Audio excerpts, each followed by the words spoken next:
Hi, everybody, and welcome to the 2023 Czarnik Class A No Glove National Championship Preview Show. So we're going to cover quite a bit of ground today, and I think you're going to enjoy it. It's coming up this weekend out in Oak Lawn. We told you we would do a preview show, and here we are to do it. So let's get underway, and first things first, what we'd like to do, of course, is thank Ray Czarnik and Napleton Chrysler Dodge Jeep Ram out in Lansing for sponsoring the tournament. And because of their generous donation, we were able to keep the fee at $200 this year for the entry, which is a pretty sweet deal. And we'd also like to thank Gold Rush Gaming, and they have been powering our media for the last year plus, and great people to do business. Hit them up if you're looking to put any type of video gaming in your establishment. You can get a hold of them at inquiries@goldrushgaming.com, and they're great people to do business with. So let's take care of some introductions here. Of course, the tournament is named after Ray Czarnik's brother, Tom Czarnik, one of the great characters in 16-inch softball. The initial idea for this no-glove Class A National Championship tournament was the brainchild of Carlos Castleberry. And Carlos came to us, laid the idea out, wanted the SSA to be involved with it. He felt that we would be able to treat the tournament and create a tournament which would be on par with the rest of our events. And Carlos, very instrumental. Shortly after we decided to do this tournament, Carlos was working at Napleton with Ray Czarnik, knew we were going to be doing this type of a tournament, and it was just a good natural fit to get Ray involved. And we appreciate the Czarnik family kind of entrusting us to keep Eggs' memory alive and to run this tournament. So the tournament's going to run June 2nd to the 4th. That's this Friday through this coming Sunday in Centennial Park. There will be food. There will be adult beverages there. Oak Lawn is a pretty comfortable park to watch softball in. So come on out and see the future stars today. We'll also be live streaming during the tournament, and of course we'll have our live tournament page where you can follow the bracket in real time. So that should be pretty good. So as we move along, the bracket is up on the screen, as you can see. We've also put the bracket onto our website. And before we get into breaking it down, let's go over some of the past winners of this tournament. Tournament kicked off in 2018. That was the first year we did it. The Donuts won the championship that year, and they defeated the Scout team. And it was a pretty good championship game between the two of them, back and forth. And it really kind of launched this event in fine fashion. In 2019, Southside Mint was the champion, and they beat the Pharaohs. And that weekend was a little bit odd because Cliff Sport Perry, who runs the Pharaoh team, his father passed away, I believe, that Friday of that weekend. And the Pharaohs were just really playing some spectacular softball all weekend, trying to get the championship for Cliff.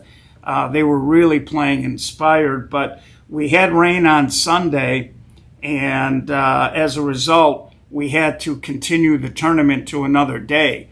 And when we got to that next day, which I believe was the following Tuesday or Thursday, Southside Mint had kind of recovered. I don't believe the initial weekend they would have won the event, but they had time to kind of regroup, and they did end up coming back and beating the Pharaohs for the title. In 2020, of course, there was no tournament due to COVID. We came back in 2021, and the Napleton Shooters beat Iron to win the title that year. And the Shooters played very, very well in that tournament. And of course, Ray Czarnik was the manager of the Shooter team. He operates it. So that was kind of interesting. In 2022, the Pharaohs finally got over being a bridesmaid and won the tournament, and they beat the Snappers. And it was, if I'm not mistaken, they may have, I'm not sure if they came out of the losers bracket or not, but Pharaohs played very good in both of those events. So it was very, very well handled. If I'm not responding to comments, I just want to let you know the software we're using today does not allow me to see comments, so don't think I'm ignoring you. So now we're going to move to the various parts of the bracket. We'll talk about a few of the teams, and we'll kind of try to get you up to speed heading into the weekend. So first we're going to start with the upper upper part of the bracket and the upper quadrant of that bracket. And as you can see in this bracket, we've got a few teams. The most accomplished team in this particular quarter of the bracket is Future. They had won a SSA Playing for Peace Class B national championship a few years ago. And when you look at this bracket, it's kind of interesting because what you'll see there is the LBSC, Los Borrachos Softball Club, and the Oboes, One Band, One Sound, Steve Rodriguez running LBSC and Jerry Brown running Oboes. Those are both going to be younger teams. Jerry Brown, who ran Solutions for many years, put this Oboe team together, and they are a work in progress. Los Borrachos playing up in class a little bit, and they're trying to make their way. Playmakers and Goodwood are solid ball clubs, and Goodwood may be a little bit more advanced than Playmakers, Los Borrachos, and Oboes at this point. I fully expect to see Future making it to the 3:15 game, and I believe they'll be playing Goodwood, and I do believe that Future will end up sneaking past Goodwood, making it to the winner's bracket Final Four. And again, these are just projections. What we've seen in the past in all of our 8 tournaments are we never really know what's going to happen. So it's as brilliant as I like to think I am, I could be completely wrong on these. So let's move to the top bracket, lower quarter. And this is an interesting bracket. We got some good teams down here between Dirty 38s, Bushwood, and Demons. They may be the 3 best teams, I believe, in this part of the bracket. Dirty 38s, we'd love to see them play a little bit more. They're very talented, and they have gone to these bigger prestige-type tournaments, and they have pulled a few upsets, and they're very good, very solid ball club. Bushwood, they have a couple of the Doss boys on that team, and a couple of the YTD kids, and I believe that, they also are very talented. And of course the Demons, who play out of Harrison Park, and I believe they're also in the Melrose Monday League, they're also a team that is beginning to kind of flex a little bit and to extend themselves out. 40 Deuce and Trash Pandas also in this bracket. I do believe that the Dirty 38s are going to make it to the 3:15 game, and I believe that they're going to probably end up playing the Demons, and I do believe that the Dirty 38s will make it to the winner bracket Final Four, and they will turn around, excuse me, and they will turn around and end up playing Future. Sorry, folks, had a little frog in my throat. So those would be two of the teams that I think are going to make the winner bracket Final Four, Future and Dirty 38s. And if that matchup should come to fruition, and there's no guarantee it will, I'm sure many of these other teams now are probably listening to the preview show and maybe getting a little fired up to prove Gio wrong. But if that matchup does come to fruition, I think it would be a very good matchup and one that would be very entertaining. So now we'll go to the bottom half of the bracket, upper quarter. And in this particular bracket, I think there are a couple of good teams in here, a couple of teams that are pretty close to each other. Iron is in this bracket. They are not the same Iron team that we're used to seeing. This is a very young Iron team as Danny Atkins is starting to transition to a new, younger core group. And they've got some ability. They've got some good team speed. They got good motors. And I don't think they're in their window yet, but they're very dangerous. And we also have in this bracket Splash, who plays in just about everything they can. High-motored kids, very good-natured. They compete pretty hard. I do believe that they'll get past Born Divine, and they will play Sauce. Sauce is a ball club that's been getting better and better each year. Another team that does try to play in a lot of events. So, and then on the bottom there, you've got Primetime, and they did suffer a loss when Little B, Brandon Luna, ended up leaving the ball club, and that did kind of hurt them a little bit. Took away a very fine outfielder and their leadoff man, so they're still trying to kind of find their way a little bit. I do think that Iron is going to make that 3:15 game, and I believe that they will end up playing Sauce. And I do think that Iron is just going to squeak past Sauce. And I think Iron will join the other three teams, or the other two teams, in that Final Four, being Future and Dirty 38s. So far, I'm out there with three picks, Dirty 38s, Future, and Iron in my Final Four of the winner's bracket. Again, no guaranteed. Sauce certainly capable of coming out and winning and upsetting the apple cart. That is a razor-thin margin to pick Iron by, but I'm gonna give a little nod to youth, exuberance, and the fact that Danny Atkins may have a little bit more experience in terms of maybe managing than Brian over there, and it should be a very interesting ball game.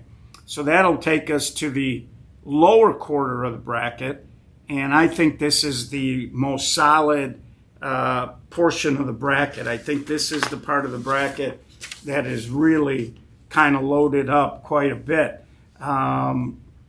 You have the Snappers, the Fat Kids, Menace, and Bankroll, and they're all tough ball clubs. All of these teams have experience, and they've played in a lot of tough competition. They don't shy away from it. Snappers do have a second-place finish in this event last year, so they know what it takes to get there. Fat Kids have just been stacking wins all summer long so far. They've looked exceptional. They won the Cinco de Mayo, and they are playing some very, very good softball right now. They're a very confident group, and they look tough. And Menace just gets out. They enter everything. They have beaten Flashback in the past a couple of times in some events, so they're more than capable of springing an upset, and they're not really afraid of anybody. Bankroll is a very unusual team in the sense that they have younger guys. They also got a few ex-Mudville guys. thought I'd throw that in. And they also got some older guys. So it swings the whole gamut with them in terms of their experience level. So they're a threat to have a good run as well. I think when the dust settles here, just based on how well they've been playing all year, I do believe that the fat kids are going to squeak on through there. And they're also, I say squeak, but they're very liable to blow this bracket up too. That's how well they've been playing. So my final four of the winner's bracket would be Fat Kids, Iron, Dirty 38s, excuse me again, I got this frog in my throat, and of course Future. So that's what I think is going to happen. What's actually going to happen, you never know. So there you have it. That's kind of the preview running through the bracket. The great thing about this event is we just never know what's going to happen. These young kids usually tend to play 100 miles an hour. It's very competitive softball. And, if it's anything like we've seen in the past, we'll get our share of extra inning games and crazy wild games. So, make your plans to come on out and see a little softball. Also, just a little housekeeping. Danny Atkins asked me to post something. I did this afternoon.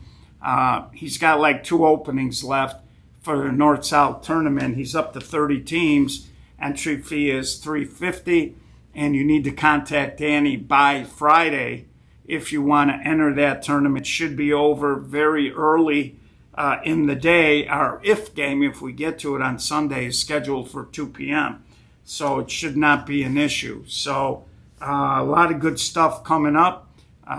First time we've really been in this tremendous tournament and signature on being the runner-up out there. I think BTA third and Tito's 45s finished fourth. So it was a terrific tournament out there in Westchester. The softball was really good. If it's any kind of an indicator, we're probably going to see a lot of great softball. So we also want to just go back and once again thank Napleton Chrysler Dodge Jeep Ram in Lansing and Ray Czarnik for the tournament and also for sponsoring the event. We here at the SSA, we appreciate all of our sponsors, and we can't do the things we do without them. And of course, that includes Gold Rush Gaming, who's been just a terrific partner. So if you're looking to put any type of slots in your establishment, make sure you give them a call. They're great people to do business with. And of course, we have a lot of tremendous sponsors. If you come out this weekend, please take a look at the banners. Support the people that support 16 in softball. So in closing, just like to remind everybody that we will have a live tournament page, and we will have a bracket that is being updated in real time this weekend, so you can follow the event live. So that has been our preview show for the Tom Egg Czarnik Class A No Glove National Championship Tournament. We're glad you tuned in, folks. Like I said, we will probably be live tomorrow night. We have a little bit of a surprise for all of you out there, and I think you're all going to really get a kick out of it. And with that being said, thank you for tuning in. On behalf of Ray Czarnik, Napleton Chrysler Dodge Jeep Ram in Lansing, and of course, our media sponsor, Gold Rush Gaming, this is Gio on behalf of SSA Broadcast saying thank you for tuning in, and we'll talk to you soon.